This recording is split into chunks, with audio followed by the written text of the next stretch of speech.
Hi, Cozy Adventures. So I'm continuing on today with some more cozy, warm and womanly vanillas. I did the princessy vanillas last week, and this week it's more of these more depthful what I call womanly, which usually means there's a little bit more heaviness and depth to it than the ones that I find more princessy.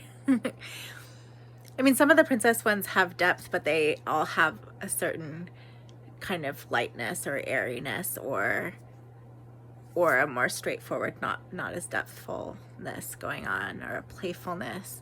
And these have usually a more creamy or woodsy or perfumey sensibility. So today I put the VA Belle Nude, which I got this tiny little dabber of. It's so pretty with its little scarf.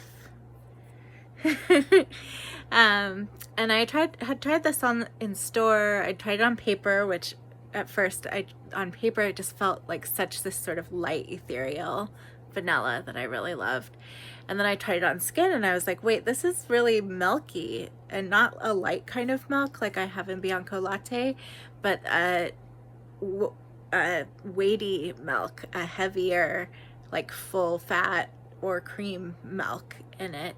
And it doesn't even list milk in its notes. It just says a creamy musk, but on my skin it is super milky. And then today was the first time I had it on skin all day. It's been on for 5.5 hours, and it was even more noticeably kind of a heavy milky smell. And also it has these solar notes, and maybe it's a solar jasmine. And I noticed this in some other sort of department store brand, older, kind of more old-fashioned perfumes. There's this bright jasmine that feels like kind of acidic to my nasal passages.